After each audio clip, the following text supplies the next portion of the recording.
Radio Universidad de Chile presenta Ciencia para Todos, un espacio del proyecto Explora, Región Metropolitana Sur Poniente. Programa para reflexionar y sorprendernos con el aporte de la ciencia, la tecnología y la innovación. Un espacio para mentes inquietas y curiosas. Esto es Ciencia para Todos. The day you move, I'm probably gonna explode. It's true, I'm probably gonna explode. Bienvenidas y bienvenidos a todos los que nos escuchan a través de la Radio Universidad de Chile. Mi nombre es Luz María Cortines y los invito a ser parte de esta conversación en la que hablaremos de Ciencia para Todos. Un espacio que el equipo de Explora Sur Poniente ha preparado especialmente para hacernos preguntas, para reflexionar, despertar la curiosidad y sorprendernos con el aporte de la ciencia, la tecnología y la innovación. Esto es Ciencia para Todos. Bueno, este es nuestro programa inaugural con el cual iniciamos nuestras actividades del año 2021. Saludamos a quienes nos escuchan desde distintas comunas de la región metropolitana, desde Alué, Buin, Calera de Tango, Cerrillos, Cerro Navia, Curacaví, El Bosque, El Monte, Estación Central, Isla de Maipo, Lo Espejo, Lo Prado, Maipú, María Pinto, Melipilla, Padre Hurtado, Paine, Peñaflor, Quinta Normal, San Bernardo, San Pedro y Talagante. Saludamos a las radios que nos acompañan en esta transmisión: Radio Capital Poniente de Maipú, Radio Cairós de El Monte y Radio Más Paine de la comuna de Paine. Y bueno, para iniciar nuestras actividades con bombos y platillos, hemos invitado hoy al ministro de Ciencia, Tecnología, Innovación y Conocimiento, Andrés Kup. Buenas tardes, ministro, ¿cómo está? ¿Cómo se encuentra? Está usted en La Moneda, al parecer.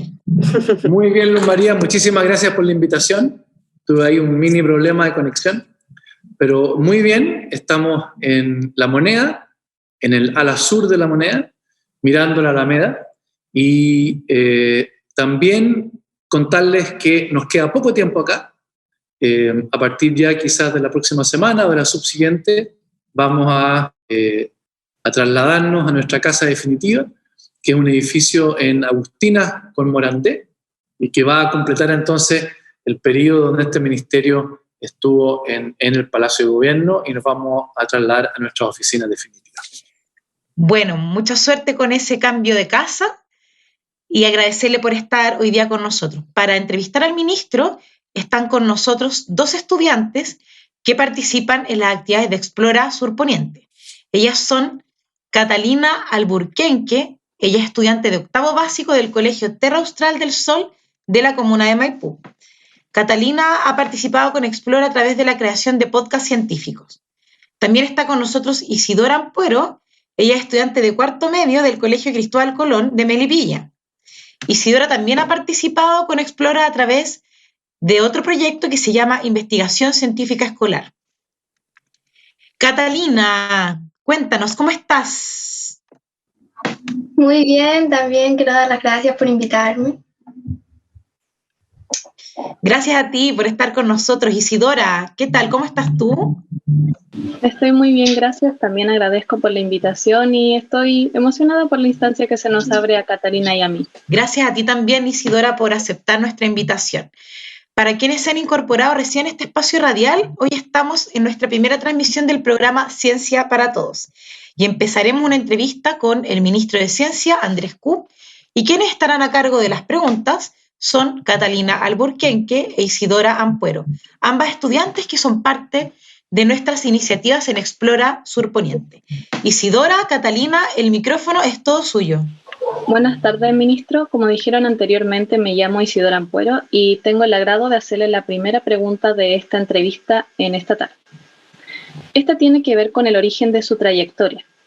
Nos gustaría saber, como estudiante, ¿qué le hizo acercarse a la ciencia? ¿Qué lo inspiró? ¿Algún profesor, alguien en su familia o algún hecho en particular? Muchas gracias, Isidora. Aprovecho de saludarte, lo mismo que a Catalina. Es un privilegio estar compartiendo este espacio de reflexión con ustedes. Yo creo que cuando uno conversa con científicos y con científicas, uno diferencia dos tipos, o al menos yo he podido diferenciar dos tipos. Hay aquellos que a uno le responden que cuando chicos o chicas les gustaba desarmar las cosas, le gustaba desarmar la radio, le gustaba desarmar teléfono, le gustaba desarmar los autos a pila, las linternas, y después volver a armarlas.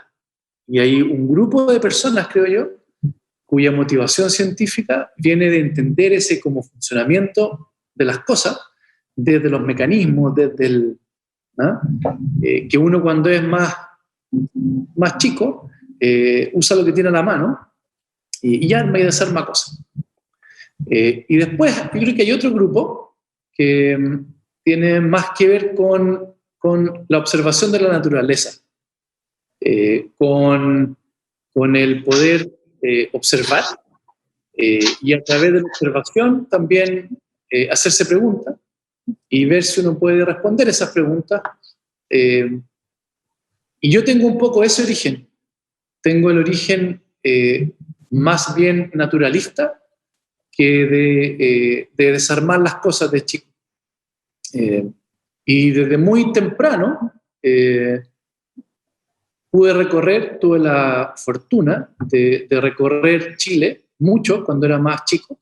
Mi familia nos llevaba de vacaciones y nos llevaba de vacaciones recorriendo Chile, y eso me acercó mucho a la naturaleza chilena, a la flora, a la fauna, a los pájaros, a las flores, y siempre me surgieron muchas preguntas respecto a ese territorio que estaba recorriendo. Y preguntas que me hago hasta el día de hoy, ¿cierto? De por qué cuando uno viaja ve ciertas aves en cierto lugar, por qué aparecen solamente en ciertas épocas del año, por qué una vez ve pocas, poca abundancia, pero uno ve alta diversidad, por ejemplo, o por qué a veces uno ve la misma pareja de aves que la ve una y otra vez. Y ese tipo de preguntas creo que para mí fueron bien importantes en mis etapas tempranas. Y eso me hizo entrar a la universidad a estudiar biología, para entender la vida, para entender esos aspectos fundamentales de la vida animal, de la vida de las plantas, de la vida también microscópica, ¿no? Y una vez en la universidad, una vez que estaba dentro de la universidad, empecé a tener ramos que eran de la otra naturaleza, que eran de esa cosa más mecanística, y empecé a tener genética y biología molecular y biología celular, y cuando pude ver que toda esta diversidad biológica, toda esta diversidad de vida, era de alguna manera producida por máquinas pequeñas dentro de las células, máquinas moleculares, y pude como acercarme a los mecanismos moleculares de la vida, ahí realmente como que me hizo como que vi una convergencia de los intereses tanto de la parte mecanística como de la parte de observación y de naturaleza, y seguí como el camino de un biólogo celular, biólogo molecular y después neurocientífico. Y ya cuando era mucho más viejo, me di cuenta que mucha gente había recorrido ese mismo camino y que personas muy cercanas a mí en mi familia también lo habían recorrido, y que yo no me había dado cuenta antes, no lo había incorporado en mi radar, que esas personas habían sido importantes para mí. Ministro, muchas gracias por su respuesta. Y como usted dijo, la curiosidad y las preguntas que uno se hace son la base y por donde comienza la ciencia. Y ahora yo le quería preguntar, ¿qué preguntas le ha podido responder la ciencia o qué preguntas usted se ha planteado y la ciencia se la ha podido responder? Muchas gracias, Catalina. De nuevo, también yendo como a pensar y me parece importante reflexionar sobre los en el fondo, las motivaciones que tiene uno para seguir una carrera científica. Y siempre me gustó mucho la manera de hacerse preguntas de gente que yo admiraba mucho y que se hacían preguntas grandes, ¿no? Con respecto, por ejemplo, a la evolución y la selección natural de Darwin, por ejemplo, o las preguntas sobre el clima que se hacía Humboldt, por ejemplo. Siempre preguntas que las sentí que eran fundamentales para definir cuál era la posición de uno en este universo, ¿no? Entonces me ha gustado mucho siempre las personas que son capaces de hacerse preguntas grandes, relevantes, que son capaces de identificar aquellos conceptos como universales y tratar de explicarlos. En mi carrera científica, yo he podido hacer preguntas más pequeñitas, muy interesantes, y las que me han gustado más han sido las que tienen que ver con la neurociencia, con las neuronas, y cómo funciona un cerebro, y cómo hace que un cerebro, que son un número muy grande de neuronas, muy interconectadas, nos permiten actuar, nos permiten también sentir, percibir, nos permiten reflexionar, nos permiten recordar, nos permiten crear, nos permiten sentir también. Y en la base de eso hay una comunicación entre neuronas, hay una comunicación que es química entre dos neuronas. Y tenemos simplemente un número muy grande de neuronas que de alguna manera hacen que cuando funciona esta red podamos interactuar con el mundo, aprender sobre el mundo. Y en ese sentido me pareció muy interesante preguntarse cómo funcionan las neuronas y cómo funcionan en particular esta manera que tienen de comunicarse y cuáles son las cosas que afectan esa comunicación neuronal y cómo estas máquinas moleculares controlan esa comunicación neuronal. Y después, en mi laboratorio, nos preguntamos cómo se controla la comunicación neuronal en neuronas que son muy, muy, muy largas. Nosotros a veces no lo sabemos, pero tenemos neuronas en el cuerpo que tienen cerca de 1 metro y que la neurona que controla un movimiento tan simple como los movimientos de la mano. Realmente es una neurona que está muy lejos de ese sitio de acción.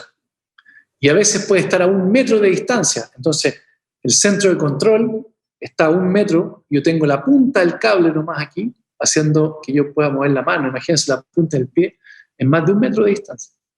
¿Y cómo hace entonces una neurona para controlar eso? Y sabemos que hoy día hay un impulso eléctrico que viaja a través de lo que se llama el axón, que es este largo cable que tienen las neuronas. Pero también cuando ese impulso nervioso, ese impulso eléctrico viaja, esto no es un cable, pues no es un cable eléctrico, esto está vivo, es un cable vivo.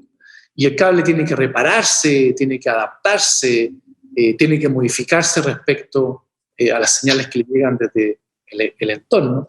Me pareció tremendamente relevante tratar de comprender eso, de cómo funciona un cable vivo.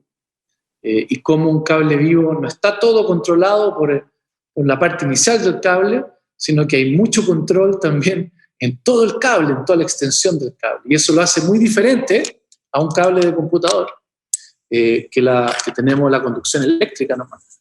Pero que este cable no se regenera, este cable no se adapta, este cable aquí en su terminal no es capaz de responder de manera diferenciada a lo que le responde el entorno.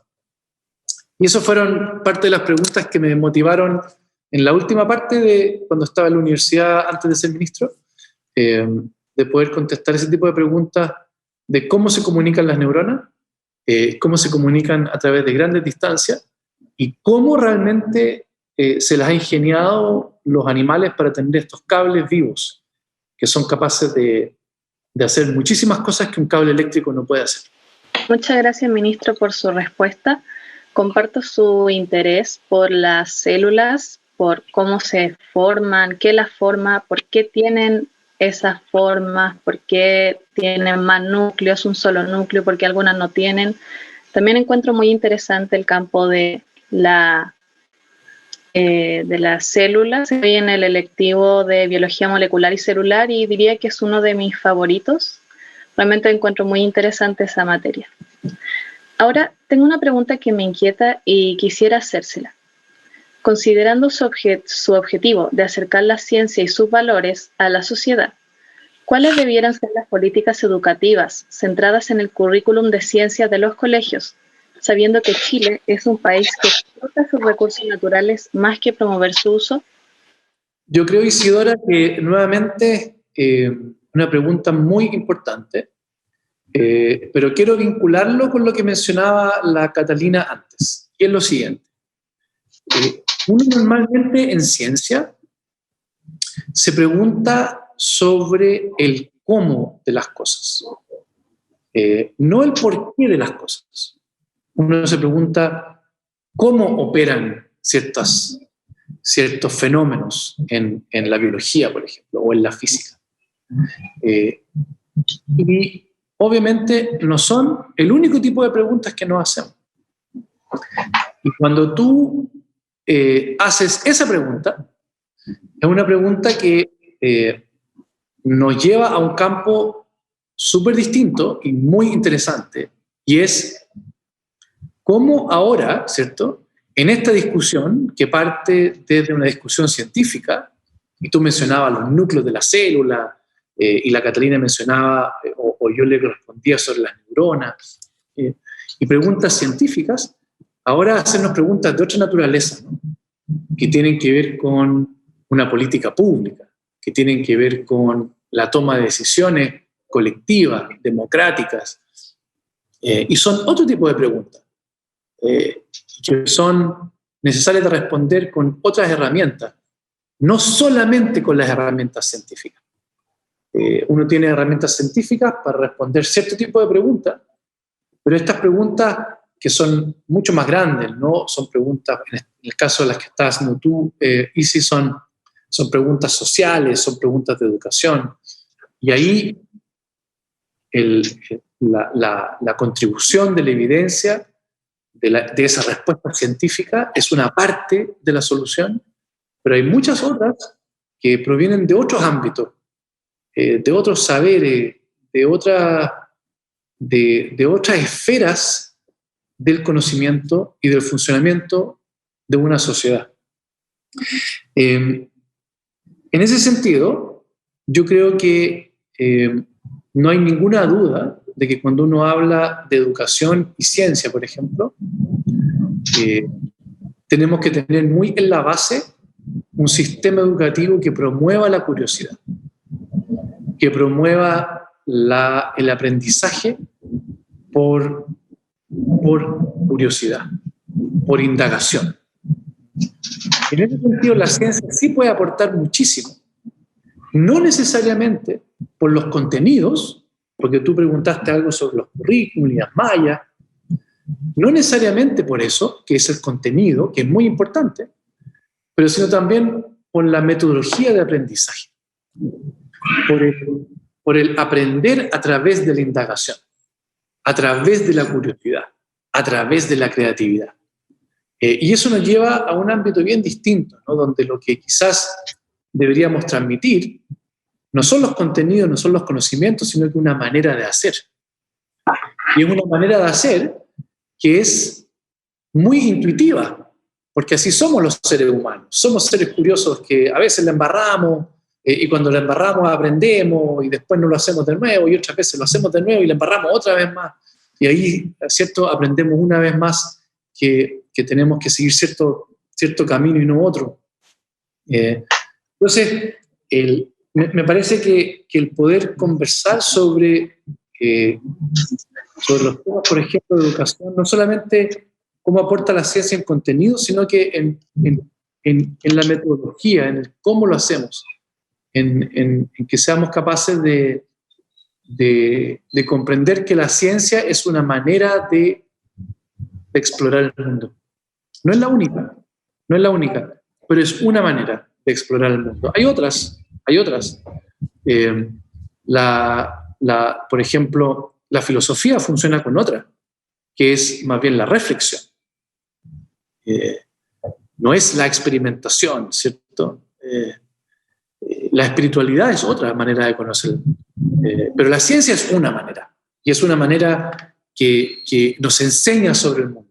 Y en ese sentido creo que nuestro sistema educativo debería avanzar hacia mostrarnos las oportunidades de esa metodología para aprender sobre el mundo. Y con respecto a tu otra parte, que tenía más bien que ver con cómo se relaciona esto con una economía, tú mencionaste una economía basada en recursos naturales, y aquí yo tengo una postura bien clara, digamos. El problema no son los recursos naturales. El problema no es que nuestra economía sea una economía que se basa en recursos naturales.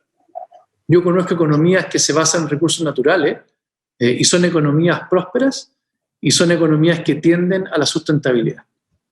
Entonces, el problema no es el recurso natural, el problema es que tenemos que agregar valor a través del conocimiento para poder hacer que nuestra economía sea una economía mucho más rica y que el recurso natural que uno puede tener una aproximación sustentable, sea nuestro punto de partida, porque esa es nuestra historia. Ahí estamos, no tenemos otra. Esa es nuestra historia, ese es nuestro punto de partida. Y yo sería más partidario de decir, ok, aquí tenemos un punto de partida que es nuestro punto de partida histórico. Desde tiempos, desde hace mucho tiempo, la historia nos trajo hasta este punto. Aquí partimos, ¿cierto? Con esta mirada, pero tenemos que basarnos en la historia. Y en ese sentido, ¿cómo miramos hacia adelante? Aceptar la historia, agregar valor y desde ahí empezar a transitar hacia una economía del conocimiento. Eso es lo que pienso yo. Desde nuestro recurso natural, hacer un cambio en cómo usamos, cómo manejamos esos recursos, cómo lo hacemos de manera sustentable y cómo agregamos valor para que vayamos construyendo estas dimensiones adicionales donde el conocimiento empieza a tener un rol fundamental. Solamente te quiero poner un ejemplo. A mí hace un tiempo me invitaron a una premiación en innovación en relación a la madera, un recurso natural que es importante para nuestro país, que ha sido importante históricamente. Y justo había tenido unas conversaciones con unos colegas suecos y les dije, tengo que ir a este evento, ¿qué me recomiendan mencionar? ¿Qué me recomiendan hacer? Y me mandaron una réplica de una oreja. Yo dije, pero esto es una cosa de la madera, y me mandaron una cajita, una réplica de una oreja. Entonces yo lo llamé y le dije, oye, pero ¿cómo voy a ir a hablar? ¿Qué es lo que es esto? Y me decían, lo que pasa es que nosotros en Suecia, dentro de lo que se considera la industria de la madera, estamos trabajando con subproductos o con productos derivados de este proceso, de la celulosa, que nos permiten ahora trabajar en biomateriales. Y biomateriales que pueden ser usados, por ejemplo, para la fabricación de prótesis, de una manera que son compuestos naturales y que se pueden usar como un elemento novedoso en la fabricación de prótesis. Y fue sorprendente, ¿no? Fue totalmente sorprendente de que de pronto, de un país que también tiene un recurso natural, que es la madera, han logrado con el conocimiento, poder tener un desarrollo de biomateriales que ahora nos lleva a otra dimensión totalmente distinta. Eso es perfectamente posible en Chile. Y para eso no hay que decir no a una economía de recursos naturales, sino que hay que decir, aquí estamos, esta es nuestra historia, ¿cómo agregamos valor para ir transformando gradualmente, formando gente, abriendo oportunidades, para que vayamos transformándola en una economía del conocimiento? Yo no veo contradicción en una economía que parte de recursos naturales y transita a una economía del conocimiento. Y uno podría decir lo mismo, y te voy a poner otro ejemplo más que me gusta mucho, perdón si me alargo un poco, pero la otra vez conocí a un biólogo que trabaja en Puerto Varas, que se llama Manuel Rosas, y que tiene una empresa que se llama Cura Biotech. Y esta empresa partió purificando enzimas de desechos de la industria acuícola. De nuevo, ¿cierto? Un recurso natural, en este caso eran cultivos, pero y purificaban enzimas. Y se hicieron súper buenos en purificar estas enzimas, pero hace poco se dieron cuenta que no necesitaban purificarlas todas, que las podían sintetizar químicamente y que podían desprenderse del recurso y que podían incorporar conocimiento para ahora trabajar con la última tecnología y trabajar ahora en fabricación de enzimas, pero de enzimas artificiales. Y ahí hay una transición, de nuevo, ¿cierto?, que parte de donde estamos parados y transita hacia una economía del conocimiento. Y esos casos yo los encuentro absolutamente notables, porque no solamente nos ponen el objetivo de una economía del conocimiento o de una sociedad del conocimiento, sino que nos muestran el camino. Y es muy distinto conocer el objetivo que conocer el objetivo y tener un camino que es viable y que se puede transitar y que es ejemplo para otros. Entonces tu pregunta, Isi, la encuentro súper interesante porque nos abre una conversación de futuro sobre Chile. Ministro, muchas gracias por su respuesta y encuentro que fue muy curiosa, y tomando un poco en parte eso de las prótesis con la madera, le quería hacer una pregunta más de ámbito personal que yo tengo, y es sobre si usted cree que Chile está bien capacitado en torno a la tecnología en la salud. Muy buena pregunta, Catalina, y muy buena pregunta hacerla en este momento, donde yo creo que no solamente tenemos que preguntarnos sobre los temas COVID, sino que cómo vamos a dejar algunas capacidades instaladas, cómo nos vamos a preparar para futuras epidemias, y quizás más allá, cómo nos preparamos para estos desafíos o amenazas biológicas, ¿no?, que nos afectan, como dices tú, en nuestra salud. No es que todo se relacione con esto, no es que todo nuestro sistema de salud se relacione con esto, pero ciertamente esto es parte de cómo aprendemos de esta epidemia, de esta pandemia, y dejamos capacidades instaladas. Yo creo que hay algunos aspectos que se han demostrado que funcionan muy, muy bien en Chile. Hemos tenido una campaña de vacunación donde se ha demostrado que la preparación que hemos tenido durante décadas en inmunización, la adhesión que hemos tenido de la ciudadanía, da cuenta de un sistema muy maduro en cuanto a vacunación, muy maduro en cuanto a poder tener esos programas de inmunización, ese despliegue logístico, esa llegada a las personas. Creo que hemos demostrado ser muy buenos en eso. Pero hay otros temas que han mostrado ser más deficientes. Y ciertamente, por ejemplo, tenemos algunas brechas, algunas necesidades en que nuestro sistema funciona de una manera mucho más digital.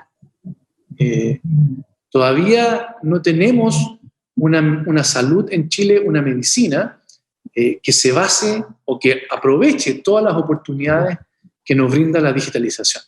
Desde tener una ficha médica digitalizada que puede ser leída por cualquier médico aquí o en el extranjero. Allí hay un tema importante en cuanto a poder pasar a esta era digital, pasar a la era de la telemedicina, pasar también a la era de la interoperabilidad, que es fundamental. A veces esta palabra suena un poco raro, interoperabilidad, pero significa que si yo tomo una imagen de un paciente, que yo puedo compartir esa imagen y la voy a poder comparar con otras imágenes de pacientes para poder tener una idea de cómo se compara, por ejemplo, una misma patología en distintos pacientes. Pero para eso necesito tener imágenes que yo las pueda ver súper sencillo, Cata, en el mismo programa. Me refiero al mismo programa computacional, ¿no? O que pueda obtener información de esa imagen en un formato que me permita compararla con otras imágenes. O que la ficha clínica de un hospital sea comparable con la ficha clínica de otro hospital, para que yo pueda decir, oye, estos pacientes tienen esto de parecido, o este paciente vino primero acá y después estuvo acá, y puedo hacer un seguimiento. Interoperabilidad es un concepto absolutamente clave en la digitalización, y creo que tenemos que avanzar hacia eso. Finalmente, en el uso y acceso a los datos, por ejemplo, tenemos que tener mucho más claridad. No me estoy refiriendo a Catalina, me estoy refiriendo a aquellos temas de ciencia y tecnología, ¿sí? Estoy asumiendo que no estamos discutiendo sobre el sistema de salud en su concepción más bien social, o de la discusión que yo imagino que va a ser muy interesante en la Convención Constituyente sobre qué modificaciones tiene que tener nuestro sistema de salud, sino que me estoy refiriendo a los temas más bien científicos. Acceso a datos, por ejemplo. Necesitamos con urgencia tener una ley de datos personales que nos permita no solamente proteger los datos personales, que es muy necesario, pero una vez protegidos y una vez que tenga garantías de protección, que podamos trabajar con esos datos para que en el Estado se tomen mejores decisiones, para que también el sistema de salud pueda aprovechar esos datos y tomar decisiones basadas en evidencia científica, de una manera que hoy día lo permiten mucho más las tecnologías que antes. Y eso creo que es un ámbito que también podemos avanzar mucho. Entonces, si tú me dices, desde el ámbito de las tecnologías, ¿dónde podemos avanzar en salud? Yo te diría primero en reconocer que hay temas que tenemos grandes brechas. Digitalización, interoperabilidad, uso de datos, son temas grandes, o sea, no son temas pequeños. Estoy hablando de temas súper grandes que necesitan atención de muchas instituciones, pero creo que son los temas necesarios para pasar a una medicina del siglo XXI, para poder entonces pasar a una salud que usa la mejor ciencia y tecnología, no solamente en los tratamientos, sino que también en cómo se administra, cómo se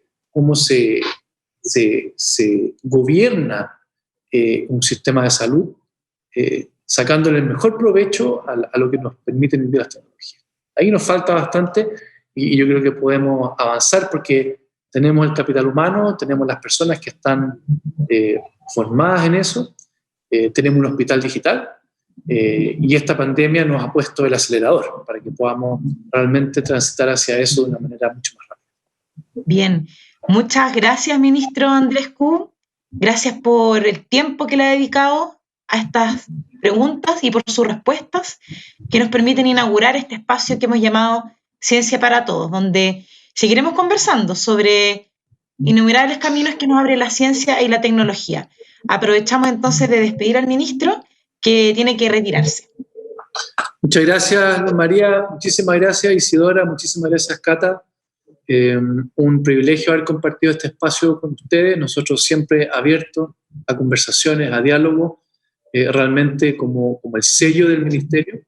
Y encantado entonces de haber podido participar de este programa inaugural y les deseo muchísimo éxito en un tema tan importante como que la ciencia llegue a todos y todas, que también es uno de nuestros objetivos centrales del ministerio. Que estén muy bien. Muchísimas gracias. Chao. Gracias. Chao. Bien, nosotros seguiremos conversando con Catalina Alburquenque e Isidora Ampuero, dos estudiantes apasionadas por la ciencia que nos acompañan en este programa Ciencia para Todos. Pero antes de continuar con esta conversación, les quiero invitar a escuchar una bella canción de Jorge Drexler, cuyas letras siempre nos hablan un poco de la ciencia. Este tema se llama La Edad del Cielo. Los invito a escucharla.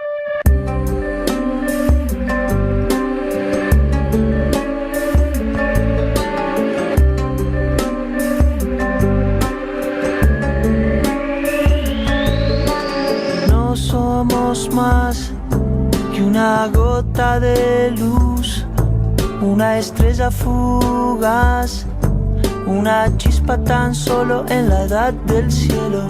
No somos lo que quisiéramos ser, solo un breve latir en un silencio antiguo con la edad del cielo. Calma, todo está en calma.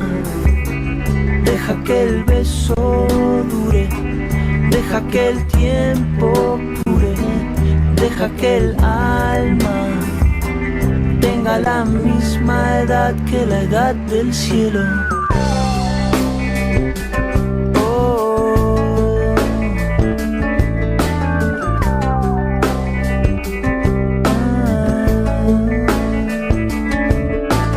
No somos más que un puñado de mar, una broma de Dios, un capricho del sol del jardín del cielo. Y no damos pie entre tanto tic-tac, entre tanto Big Bang, solo un grano de sal en el mar del cielo. Calma, todo está en calma. Deja que el beso dure, deja que el tiempo cure, deja que el alma tenga la misma edad que la edad del cielo, la misma edad que la edad del cielo. Oh, oh, oh, oh. Ah. Oh, oh, oh, oh.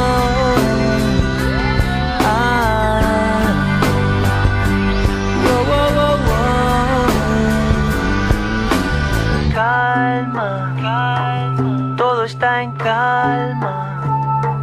Deja que el beso dure, deja que el tiempo cure, deja que el alma tenga la misma edad que la edad del cielo, que la edad del cielo. Calma, todo está en calma. Deja que el beso dure, deja que el tiempo cure, deja que el alma tenga la misma edad que la edad del cielo.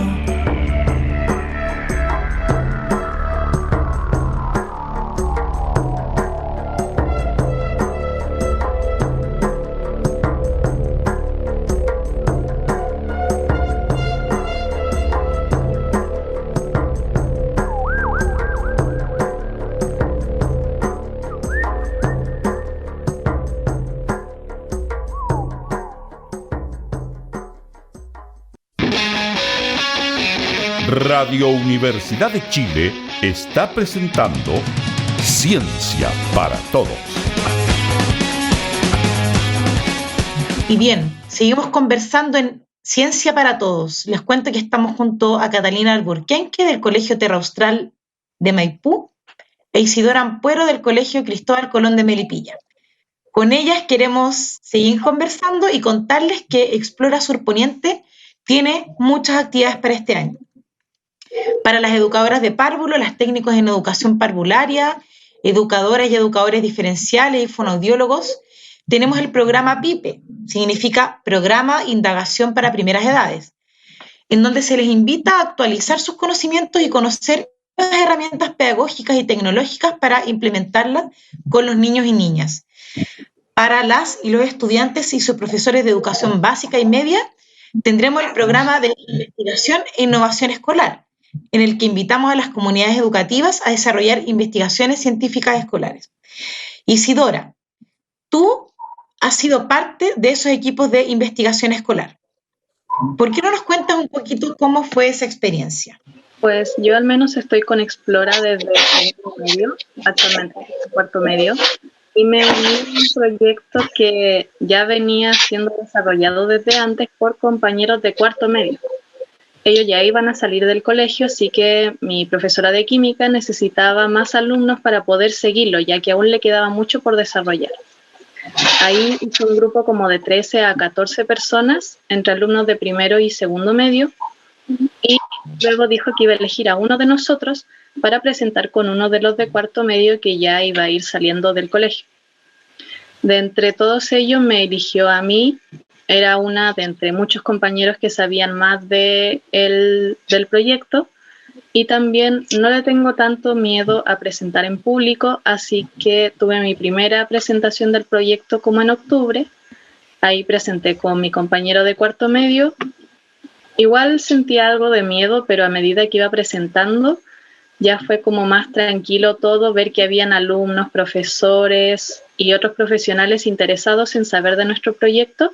Lo hacía bastante emocionante, así que fue una muy buena instancia. Realmente los invito a todos los estudiantes a participar, a los profesores a incentivar a sus alumnos para poder participar en estas instancias, porque realmente son muy entretenidas. Más que ir a ganar, vayan a participar. Isidora, ¿y el tema que ustedes quisieron investigar, cuál fue? Pues el tema central del proyecto es la zeolita y cómo la ocupamos para captar metales potencialmente nocivos, es decir, los metales pesados en zonas como relave, para que ya el agua, ya que llueve los relaves, esa agua no llegue a sectores agrícolas y luego eso llegue a zonas urbanas y la gente los consuma, porque los metales pesados causan enfermedades muy graves. Un tema muy interesante, suena apasionante. También nos llama la atención que hubieron unos nervios iniciales, pero una experiencia que finalmente fue gratificante y de harto aprendizaje para ti. Gracias por compartirlo con nosotros. Contarles que este año también desarrollaremos otra iniciativa que se llama Laboratorio de Podcast Científico. Y más que contarles de qué se trata, les quiero invitar a escuchar uno de los podcasts elaborados por un grupo de estudiantes el año pasado. El programa se llama FM Aprendo en la FM, conversemos sobre terremotos.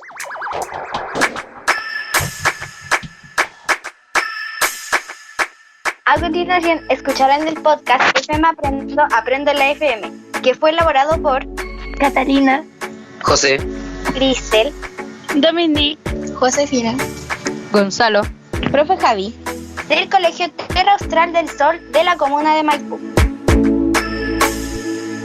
Contarles que en esta parte del programa vamos a conversar sobre los terremotos en Chile con una gran invitada. Pero antes de comenzar, saludamos a nuestra compañera del programa, que estará en los controles. DJ Lolita, ¿cómo estás? Muy bien, con muchas ganas de acompañarlos como siempre musicalizando el programa. ¡Qué gran tema el que hablaremos hoy! Muy bien, no hagamos esperar más a nuestros auditores. Tenemos la fortuna de tener en el set a una gran invitada como es Carolina Massa, destacada geóloga de nuestro país, la cual nos entregará algunos consejos sobre cómo comportarnos ante un sismo o a un terremoto. ¿Cómo estás, Carolina? Bienvenida al programa.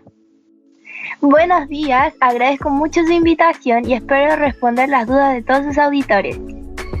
Esa es la idea del programa, educar a nuestros auditores.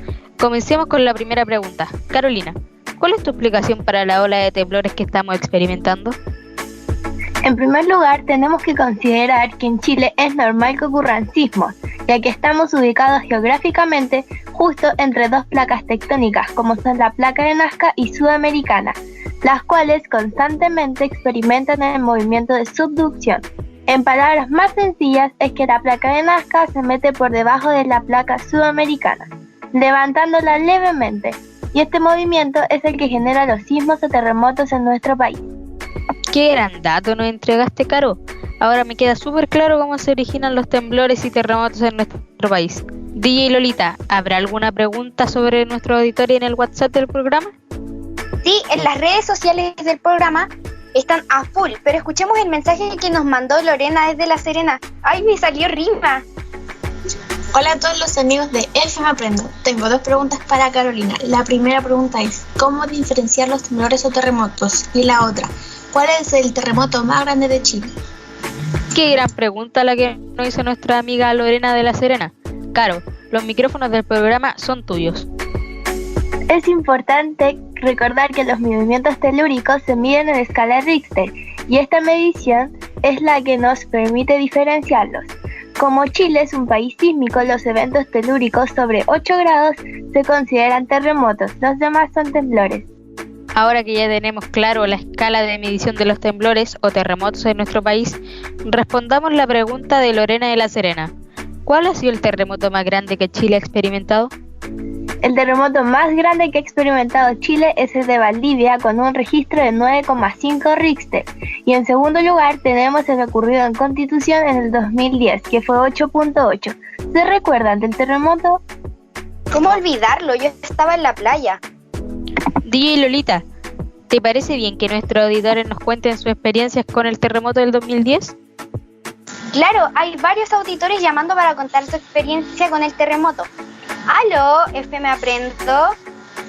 Aprendo en la FM, no puedo creer que salí al aire. Mi nombre es Paula de Valparaíso. Paula, bienvenida. Cuéntanos, ¿dónde estabas para el terremoto del 2010? Te escuchamos.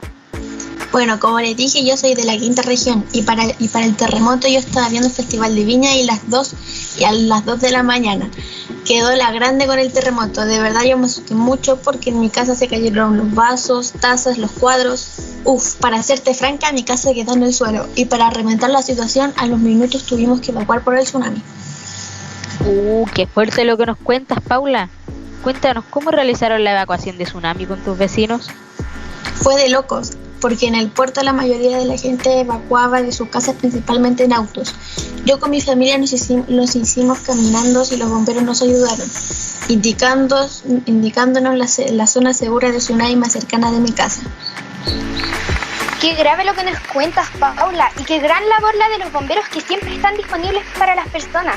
Pero Carolina, sácame de una duda. ¿Cómo nos explicamos que las personas de la quinta región no sabían cuáles eran las zonas seguras? Bueno, antes del terremoto y tsunami del 2010, en Chile no había una cultura sísmica y menos señalíticas de zonas seguras ante un tsunami. Todas esas mejoras fueron post-terremoto, con medidas de prevención para la población de las zonas costeras. Qué importante saber cómo actuar ante un terremoto o un tsunami. Les quiero contar que dejaremos al aire a un auditor del programa que es prevencionista de riesgo, el cual nos quiere entregar algunos datos relacionados al tema. Hola Fernando, FM Aprendo. Fernando, ¿nos escuchas? ¡Está temblando! ¡Está temblando! Les pedimos a todos nuestros auditores que mantengamos la calma, ya que en estos momentos estamos experimentando un temblor. ¡Está temblando más fuerte! Queremos solicitar a todos nuestros auditores y colegas en el estudio que por favor mantengamos la calma para poder continuar con el programa. Ahí está pasando, ¿no? Yo sigo sintiendo que me estoy moviendo. Sí, ya está pasando el temblor. Lo más importante es que mantengamos la calma acá en el estudio y ustedes en sus casas, como lo habíamos planeado al invitar a Caro al programa. DJ Lolita, ¿todo bien en los controles? Qué momento el que hemos vivido en vivo. Se movió todo acá en la sala de controles.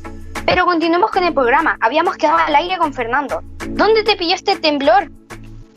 Hola a todos. El temblor me pilló en mi oficina. Estoy en un 6º piso y se sintió bien fuerte. Estaba viendo por internet y la ONEMI declaró el temblor fue 6,8 grados Richter. Fue muy fuerte el temblor, por eso acá en el estudio varios del staff se pusieron bien nerviosos, como pudieron escuchar al aire. Fernando, a lo que nos convoca, ¿qué medidas de prevención debemos tener frente a un temblor como el que acabamos de vivir? En primer lugar, mantener la calma. Luego, visualizar en dónde me encuentro al momento del temblor. Es importante alejarse de alguna ventana, lámpara o objeto que pueda caer sobre uno. Idealmente, resguardarse bajo el umbral de la puerta para protegernos y quedarnos ahí hasta que el temblor o un terremoto termine, para evitar que algún objeto impida llegar a un acceso de salida. Qué importante la información que nos entrega Fernando. Acá en la radio estamos en un 5º piso y nos quedamos tranquilos a esperar a que pasara el temblor. Fernando, ¿te podemos hacer otra consulta? Sí, dígame, ningún problema. Yo feliz de responder sus consultas. Muchas gracias, Fernando, pero ¿cómo podemos calmar a las personas que le tienen tanto miedo a los temblores? Bueno, estas son reacciones personales e involuntarias, pero lo principal, que como bien decía Carolina hace un rato, hay que mantener la calma hasta que pase el temblor y seguir las indicaciones de algún encargado de seguridad si están en su trabajo o identificar una zona segura dentro de su hogar. Agradecemos a Fernando por esta información que nos entregó para tener en cuenta cuando nos enfrentamos a algún temblor o terremoto. Di, Lolita, ¿habrá algún extranjero que quiera salir al aire para entregarnos su experiencia con los temblores? Ya tenía preparado el contacto. Dejamos al aire a Daniela. Ella es una fiel auditora del programa. Aló, FM Aprendo. Aprendo en la FM. Hola, soy Daniela y les cuento que llegué a Chile hace 10 años desde Cali, Colombia. Bienvenida, Daniela, a nuestro programa. Cuéntanos tu experiencia con los temblores en Chile. Estás al aire.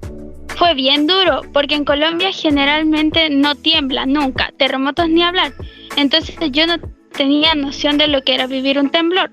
Yo llevaba tan solo 2 meses y me azotó el terremoto del 2010. Siéndote bien sincera, yo pensé que en ese momento moría, porque era tal mi desesperación que gritaba y salí corriendo a la calle buscando ayuda. Realmente ahora me acuerdo y me da risa, pero en ese momento pensé que moría. Y verás cómo quieren en Chile al amigo cuando es forastero. Daniela, te agradecemos por tu testimonio. ¿Te gustaría entregar algún consejo a todos nuestros amigos extranjeros que nos escuchan? Simplemente que observen a su alrededor. Si los chilenos corren, tú corre también hasta donde ellos se detengan, que estarás seguro. Ahorita, si nadie se mueve en donde te pille el temblor, tú aguanta los nervios y sigue como si nada. Pero qué gran consejo el que nos entrega Daniela. Es vital observar a nuestro alrededor y seguir como dicen por ahí los demás. ¡Chua! Se nos fue el programa. La hora pasa volando. Agradecemos a Carolina por asistir a este movido programa. Muchas gracias por invitarme y recordar que los temblores y terremotos son fenómenos naturales que no podemos evitar en nuestro país, pero sí los invito a vivirlos con calma e informarnos. Entonces, damos por terminado tu programa de siempre, FM Aprendo, Aprendo en la FM. Pero recuerda que para aprender ciencias no hay edad ni género que te limite, solo necesitas motivarte. Hasta la próxima.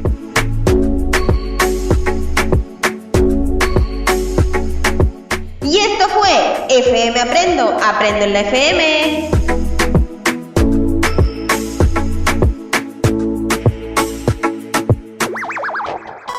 Bueno, ahí estuvimos escuchando uno de los podcasts realizado por un grupo de estudiantes el año 2020 y tenemos a una de las protagonistas de ese podcast. Tenemos aquí a Catalina, que ha estado con nosotros en el programa, y preguntarte, Catalina, tú participaste el año pasado con un grupo de compañeros elaborando un podcast científico. Cuéntanos, ¿cómo fue esa experiencia? Ustedes ahí llegaron a este resultado de conversar sobre los terremotos, pero hay todo un proceso detrás. Cuéntanos. Sí, fue mi primera vez participando en un podcast y trabajando con Explora. Lo hice con un grupo de compañeros del colegio y junto a la mi Javiera, que es nuestra profesora de ciencias.